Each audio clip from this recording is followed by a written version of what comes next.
Welcome to the 49ers Camelot Show. Wanted to go through last night's game just real quick and give 19 quick observations, things that jumped out to me. I wrote this article for 49ers Web Zone earlier today. And so now I just want to come in here and do that same thing, kind of talk through that stuff. By the way, I'm Marc Adams. I'm one of the writers at 49ers Web Zone and host of the 49ers Camelot Show. If you wouldn't mind, please take a moment to subscribe so that way you'll know whenever we go live and you can jump in here and chat with us or listen or mock us or whatever it is that you want to do. So let's talk about that game from last night. So ugly game, 34-7. The 49ers lost to the Raiders. Obviously, the starters didn't play, although Isaiah Oliver was in there. And I'm going to talk about him in just a minute. Cleveland Farrell, who might end up being a starter, played. I'm going to talk about him in a minute as well. But thankfully, this is not the team that they're going to be putting on the field on September 10th when they go to Pittsburgh. So glad for that. So let's jump in. Here's the first observation. This was only a preseason game, but 49ers fans are in mid-season form. Great job, Faithful. And this is I commented this based on our SF 49ers posting a video of the 49ers taking over the Raiders stadium. So just awesome. This fan base travels so well. And so kudos to you, those that were at the game. Great job. It was just like another home game for the 49ers. So the 49ers offense started slowly with 3 straight 3-and-outs. It's not the way that we want to start. It's a bad way to start the season, and it didn't get much better the rest of the way. They struggled to score, struggled to move the ball. They just didn't do much of anything. The offensive line was terrible. I'm going to talk about them in a minute. But Cleveland Farrell, talked about him. He looked good. He didn't play for very long, but when he was in there, he looked good. Yes, he was playing against backups, but this is how you want him to look. And so depending on what happens with Drake Jackson, who right now is dealing with a little bit of an injury. So if Drake Jackson isn't healthy, or if he can't show the coaches that he's the guy, then Cleveland Farrell could very well be that starter on the opposite side of Nick Bosa. And again, at this point, there's no new news on Bosa. There's no deal worked out yet. I was on Twitter just a minute ago when Kyle Shanahan was talking, and there was nothing new on there. So about Bosa. So at this point, look, we don't know when Bosa is going to be back. He's going to be back at some point, and I think that he'll be ready to go by that opener. But will he play the number of snaps that he normally would play? I kind of doubt it. So Cleveland Farrell is going to play a lot in week 1 right out of the gate. So, but he looked good yesterday. So here's the next one. Was Trey Lance holding onto the ball too long, or was his offensive line just that bad? The answer is yes. Trey Lance held onto the ball too long. He didn't look great yesterday. That offensive line was terrible. They just bad. John Chapman tweeted, Trey Lance, Nick Zakelj, and Jason Poe are not helping each other. Terrible offensive start. He put that there toward the beginning of the game. Ty Davis-Price looked good out there yesterday. I liked how he ran. He was fast. He was powerful. And the interesting thing is that he started the game ahead of Jordan Mason. Now, that may mean nothing, but it is something to watch. I'm curious if I haven't looked to see if Kyle Shanahan has said anything about that.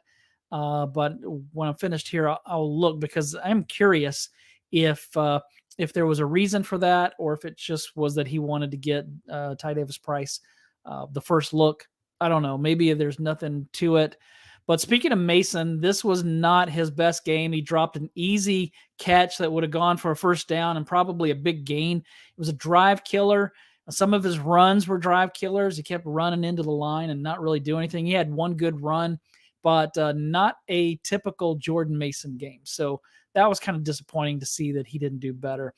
Also, it was interesting to see Kyle Shanahan challenged a drop ball that was ruled a catch in the first half.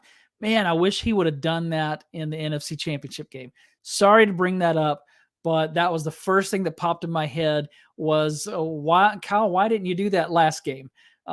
Obviously, a great call, and it was overturned, but man, wish that would have happened in Philly. Ronnie Bell, he looked good as a receiver. He was catching the ball all day, looked really good, ran a jet sweep for a first down. The only glitch in Ronnie Bell's game yesterday was that he let one ball go through his hands. It was picked off, and the defensive back almost ran it back for a pick six. And so that was not the best, not his best moment, but by and large, a good game. I'll say Matt Mayoko tweeted, it was a good day for Ronnie Bell until he let a nice Brandon Allen pass slip through his hands for Sam Webb's interception and long return to set up another Las Vegas touchdown. So yeah, Sam Webb was the defensive back. But by and large, a really good game from Ronnie Bell. The next thing I wrote down was 4th and 2 from the shotgun. I did not like that call. In case you didn't remember it, it didn't work. So that was when Trey Lance was still in the game, 4th and 2, and just kind of ridiculous call. I don't understand it, but look, he knows more than I'll ever know, so I shouldn't question the coach, but I didn't like that game or that play. Ambry Thomas, who played well at the end of the 2021 season, but played terrible last year leading up to the season and found himself on the bench. Did not play much at all last year, but he's done well so far, and he looked good yesterday. He wasn't perfect. He had some mistakes, but he had a good game. The defensive back that I am the most concerned about is Isaiah Oliver. Here's the thing. Isaiah Oliver is presumed to be the leader in the clubhouse as the starting nickel corner. So this is a guy who's supposed to be playing with the first team defense, but he played yesterday and did not play well. He got beat by a rookie quarterback multiple times. Matt Barrows tweeted just a couple of potential week 1 starters played in the first half today. One of them is nickel cornerback Isaiah Oliver, who hasn't had a strong half. He was in coverage on that TD. So this was toward the end of the first half. So, I was on with Ted, Ted Talks Ball. I was on his show just right before this, and I mentioned this, and Ted said, yeah, but he wasn't out there with the defense that he's going to be playing. No Nick Bosa, no Fred Warner, no Javon Hargrave, no Eric Armstead. And that's true. He wasn't out there with those guys. He wasn't out there with Diamador Lenore or Charvarius Ward or Hufanga or any of those guys. But he also wasn't playing against guys like that. So he wasn't playing against starters. He was playing against backups, and he still had some issues. Now, first preseason game, so there's no reason to overreact. He may next on Saturday, he may come out and look great. So I'm not going to get too worked up over it. My next thing that I wrote down was Money Moody, ? The rookie kicker, Jake Moody, missed his very first field goal attempt. It was kind of funny to see the Raiders ice him twice, both times, because Moody attempted 2 field goals, missed both of them. Now, the second one was from 58 yards, but he missed it by a long way, so it wasn't even close. So horrible game from Jake Moody, but it was interesting to see the Raiders ice him before both kicks. If that was in a regular season game, probably would make me mad, but it was kind of funny to see that. But I'm still not worried. Tracy Sandler said that Jake Moody is not like your typical rookie, so she's not concerned about him. And then, of course, there's the Jim Harbaugh quote, death, taxes, and Jake Moody. So I'm relying on those Michigan people to lead us in the right way that we can trust in Jake Moody, but not a good showing from Money Moody yesterday. Let's see. Rookie linebackers D. Winters and Jalen Graham both looked good. D. Winters had one tackle where he ran across the field and looked a lot like Dre Greenlaw out there.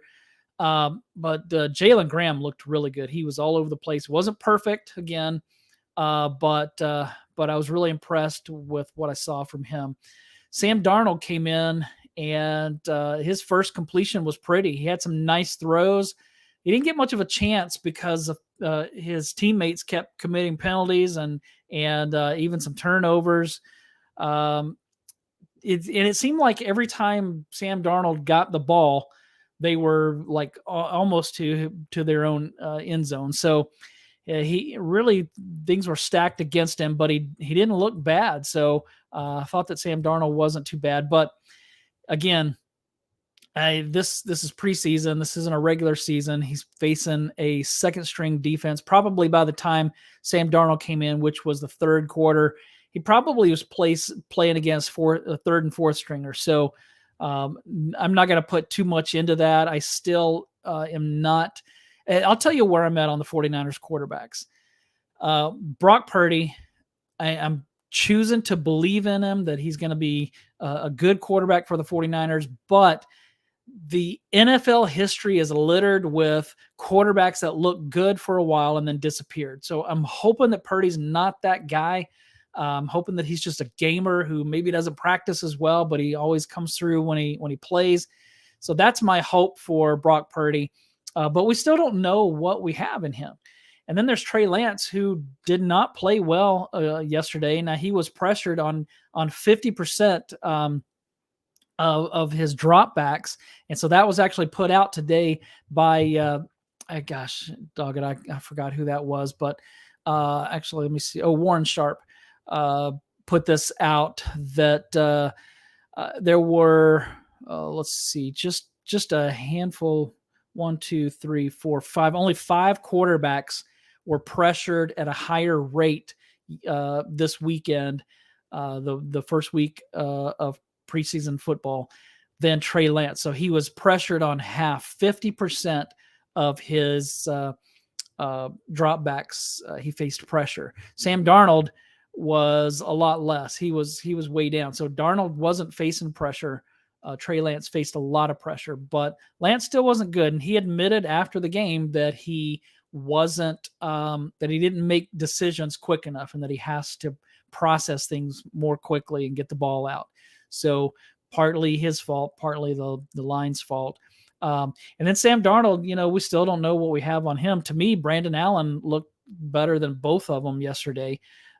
So I thought that his stats would say otherwise, because Lance had a touchdown pass that should have been an interception, and Brandon Allen had an interception that went off of Ronnie Bell's hands. So had Ronnie Bell come down with that, I think that was going to be like a 30-yard gain or something like that. So if that doesn't happen, and if Lance throws the interception, then their stats look completely different. But right now it looks like Lance played better, even though he didn't. Now, again, Brandon Allen played against guys who are going to be working somewhere else in a few weeks. So I don't put too much into that. I still believe in Trey Lance, but man, he's gotta start making the most of the opportunities that he gets. So my next thing on here was the 49ers backup offensive line stinks. They couldn't pass protect. They couldn't run block. I hope that none of these guys have to play. Let's pray that Colton McKivitz stays healthy and that Trent Williams stays healthy and that Jake Brendel and Spencer Burford and Aaron Banks, let's pray. Let's like a prayer circle around these guys and keep them healthy, because man, if we lose one of those guys and some of these backups have to play, then whoever's playing quarterback, which probably is going to be the guy who just a few months ago had only one arm, they're going to be running for their life. They're going to get hit a lot. So let's hope that offensive line stays healthy. Let's see. The young wide receivers look good when the quarterback actually got the ball to them. I especially liked what I saw from Ronnie Bell. Tay Martin looked really good. I liked what I saw from him a lot. And Larry Kruger's been really high on Tay Martin, but man, I liked what I saw from him. Isaiah Winstead, he had a couple of good catches. So I was impressed with those young wide receivers because nobody else was playing very well. But they did. Now, one player that did play well was Deshaun Jameson. He looked really good returning the ball. Unfortunately, it seemed like every time he had a return, there was a penalty that somebody was holding, and sometimes it'd be away from the ball. So even though the Raiders, I was watching on NFL Network, and so it was the Raiders commentators that were calling the game. And so they said, yeah, Deshaun Jameson looks great. Of course, his teammates are helping him by holding. And I don't agree with that. I think that Deshaun Jameson looked really good regardless of that. John Chapman tweeted, Deshaun Jameson has showed me enough to be the returner until Ray comes back. I thought Ronnie Bell was decent as well, but Jameson just looked different. Completely agree. Ronnie Bell looked fine returning punts. He did not look fine returning kickoffs. He looked like he was kind of out of water, where at least back there returning punts, he looked comfortable, but he just didn't do anything with the ball, where Jameson actually was making people miss. And so liked what I saw with him. One guy I didn't like what I saw was Cameron Latu. It was his first NFL game, and so I don't want to be down on him too much, but it was forgettable. He had his first penalty, his first catch, his first turnover. And so not a great first game for the 49ers, a couple of the 49ers third-round draft picks. So Jake Moody missing some kicks, Cameron Latu with a penalty that negated a good play. And then the ball that he caught, if you didn't watch the game, it was a nice catch, which was really promising because he's been dropping the ball a lot in camp. So he made a nice catch, kind of bobbled it, but made a nice catch and then fumbled it just within a few steps. So not good. But and then another thing against Cam Latu is that his fellow rookie tight end, Braden Willis, did look good, and Braden Willis made a really good catch. And so I've been higher on Braden Willis all along, and yesterday he showed that at least for now, he's the better of the two tight ends. Let's see, what else do I have? That's all of the observations that I had. So yeah, the 49ers play on Saturday. They host the Denver Broncos, and so it's going to be, I'm guessing that Russell Wilson might play. Maybe he won't, but we'll see. I would think that Brock Purdy will play on Saturday. I would think that some of the other starters will play as well. So we're going to see if any of these starters play. Hopefully Nick Bosa will be back. He obviously will not play in the preseason, but I hope that he'll be back here soon. So that's all that I have. Just a short one to jump in here and share some observations. So please make sure that you go and like this video, share it, pass it on, and subscribe.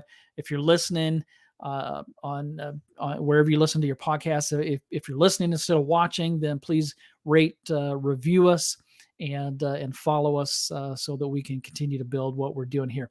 Also, want to tell you about something new that I'm doing. Just real quick, there is an app called PSF. So it stands for Pro Sports Fans. And so this is what it looks like. I'm going to try and bring this up here. Actually, it's not going to let me bring it up where you can see it. But if you go to your app store and look up PSF, Pro Sports Fans, this is something new that Sean Salisbury has been working on with some others. And I'm actually going to start working with them and doing some live game streams and some chat functions going on throughout the week. It's going to be a really cool thing. Sean Salisbury is based out of Houston, and so they've been doing this with the Houston Astros and their fans, and it's been a huge hit.